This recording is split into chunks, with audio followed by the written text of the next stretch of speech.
મિત્રો, એક ઘટના કહું. અમદાવાદમાં રહેનારો 22 વર્ષનો યુવક હતો. મયુર સામાન્ય મધ્યમ વર્ગીય પરિવારનો દીકરો. પિતા મજૂરી કામ કરતા અને માતા ઘરકામ કરતી. ઘરે બધાની આશા મયુર ઉપર હતી કે તે નોકરી કરીને પરિવારની સ્થિતિ સુધારશે.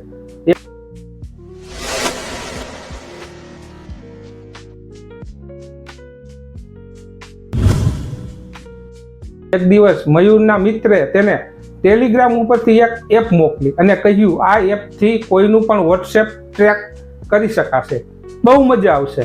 મયુરે મજાકમાં એપ ડાઉનલોડ કરી લીધી. થોડા દિવસ પછી તેના ફોનમાં કેટલાક હેકિંગ ટૂલ્સ અને બીજાના સ્ક્રીનશોટ પણ આવી ગયા. મયુરને લાગ્યું, હું તો કંઈ ખોટું કરી રહ્યો નથી, માત્ર ફોનમાં જ છે. પણ એક દિવસ સાયબર ક્રાઇમની તપાસ દરમિયાન એક ફ્રોડ કેસમાં તે ટેલિગ્રામ ગ્રુપ ટ્રેસ થયું અને તેમાં રહેલા લોકોના નંબર સાથે મયુરનો પણ નંબર સામે આવ્યો.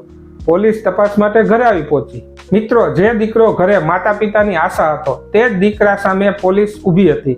માતાની આંખોમાં આંસુ હતા. પિતા એક જ વાત પૂછતા હતા, મારા દીકરાએ તો એવું શું કર્યું? મયુર વારંવાર કહેતો રહ્યો, મેં કોઈ ફ્રોડ નથી કર્યો, મેં તો માત્ર એપ રાખી હતી. પણ તપાસ, પૂછપરછ અને મોબાઈલ ચેકિંગમાં તેને ભારે માનસિક તણાવ સહન કરવો પડ્યો. મિત્રો, ઘણી વખત માણસ ગુનેગાર બનવા નથી માંગતો, પણ એક નાની બેદરકારી જીવનમાં મોટી મુશ્કેલી લાવી શકે છે. કેટલાક માટે મોબાઈલમાં શું રાખો છો, શું ડાઉનલોડ કરો છો અને શું ફોરવર્ડ કરો છો તેની ખૂબ સાવચેતી રાખવી જરૂરી છે.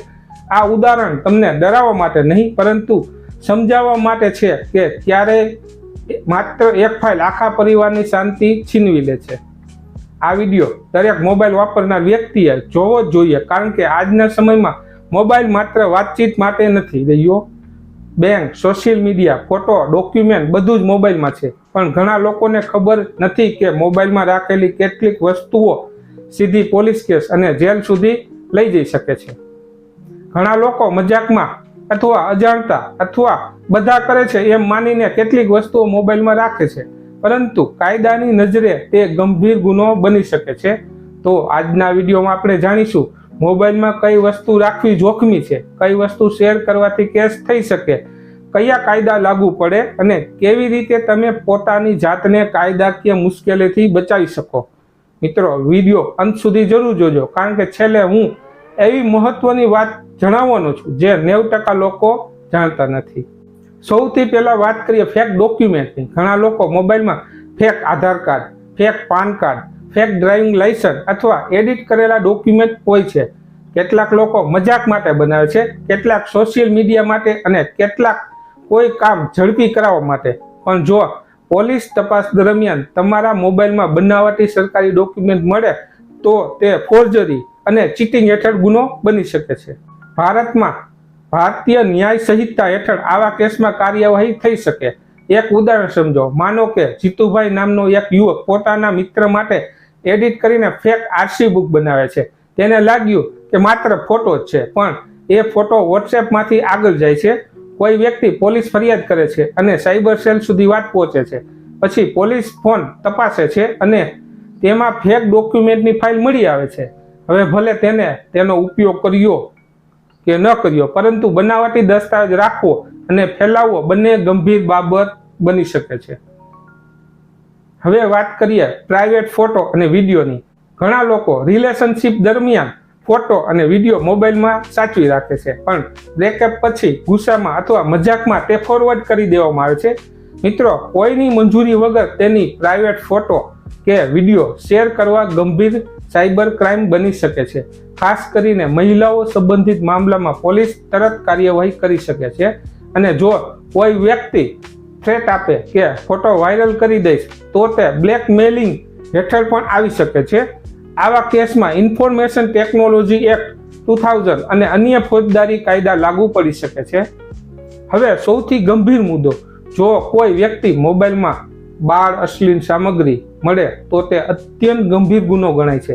ભલે તે ફોરવર્ડમાં આવી હોય કે તમે ડાઉનલોડ કરી હોય, તપાસમાં મુશ્કેલી ઊભી થઈ શકે છે.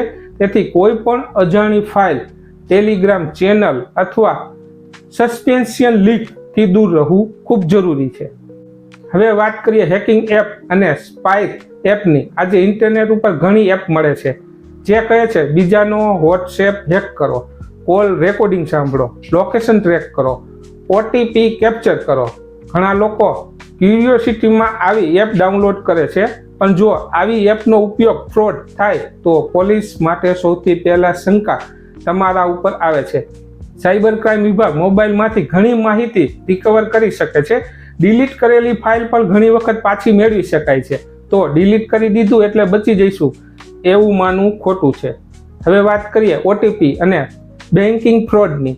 કેટલાક લોકોના મોબાઈલમાં બીજાના ATM card, photo, OTP screenshot, banking detail, UPI pin લખેલી નોટ હોય છે. જો આ માહિતી ખોટી ઉપયોગ થાય તો તમે સીધા તપાસ હેઠળ આવી શકો છો. આજે સાયબર ફ્રોડના કેસોમાં પોલીસ સૌથી પહેલા મોબાઈલ ડેટા અને ટ્રાન્ઝેક્શન હિસ્ટ્રી તપાસે છે. ઘણા લોકો કહે છે મેં તો માત્ર ફોરવર્ડ કર્યું હતું, પણ મિત્રો કાયદામાં ઘણી વખત ફોરવર્ડ કરનાર વ્યક્તિ પણ જવાબદાર બની શકે છે. હવે સોશિયલ મીડિયા વિશે વાત કરીએ. ઘણા લોકો ઇન્સ્ટાગ્રામ, ફેસબુક અથવા વોટ્સએપ ઉપર ફેક ID બનાવે છે. કેટલાક લોકો બીજાના નામે એકાઉન્ટ બનાવીને લોકોને મેસેજ કરે છે. આ આઈડેન્ટિટી મિસયુઝ ગણાય છે. જો કોઈ વ્યક્તિ ફરિયાદ કરે અને IP એડ્રેસ અથવા મોબાઈલ ટ્રેસ થઈ જાય તો સાયબર સેલ સુધી મામલો જઈ શકે છે. હવે એક ખૂબ જ મહત્વનો મુદ્દો. ઘણા લોકો pirated movie, crack software, illegal app download કરે છે. કેટલાક ટેલિગ્રામ ચેનલ પરથી પેઇડ કોર્સ અથવા પ્રીમિયમ સોફ્ટવેર ફ્રીમાં મેળવે છે, પણ કોપીરાઇટ વાળું કન્ટેન્ટ ગેરકાયદેસર રીતે રાખવું કે શેર કરવું પણ કાયદાકીય મુશ્કેલી ઊભી કરી શકે છે. ખાસ કરીને YouTube ક્રિએટર અને કન્ટેન્ટ ક્રિએટર માટે આ ખૂબ મહત્વનું છે. હવે એક સવાલ, પોલીસ તમારા મોબાઈલની તપાસ કેવી રીતે કરે? જ્યારે કોઈ સાયબર ક્રાઇમ અથવા ક્રાઇમ ઇન્વેસ્ટિગેશન થાય છે ત્યારે તપાસ એજન્સી ડિજિટલ એવિડન્સ એકત્ર કરે છે. તેમાં mobile data, chat, photo, video, email, browser history બધું સામેલ હોઈ શકે છે. ઘણી વખત કોર્ટમાં ડિજિટલ એવિડન્સ તરીકે રજૂ કરવા માટે 5B સર્ટિફિકેટ પણ જરૂરી બને છે. 5B સર્ટિફિકેટ અંગેનો વિડીયો આપણે આવનાર સમયમાં બનાવીશું, કેમ કે ઇન્ડિયન એવિડન્સ એક્ટ હેઠળ ડિજિટલ પુરાવાની પ્રક્રિયા ખૂબ મહત્વની બની ગઈ છે. હવે સૌથી મહત્વની વાત, ઘણા લોકો વિચારે છે કે મારા મોબાઈલમાં છે એટલે કોઈને શું ખબર પડશે. પણ મિત્રો, જો કોઈ ફરિયાદ થાય, કોઈ લિંક જોડાય અથવા કોઈ સાયબર ઇન્વેસ્ટિગેશન થાય તો મોબાઈલ મહત્વનો પુરાવો બની શકે છે.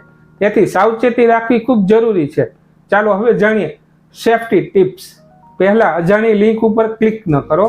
બીજું, કોઈ પણ ઇનલીગલ એપ ડાઉનલોડ ન કરો. ત્રીજું, પ્રાઇવેટ ફોટા અથવા ડોક્યુમેન્ટ મોબાઈલમાં ન રાખો. ચોથું, ફેક ડોક્યુમેન્ટથી દૂર રહો.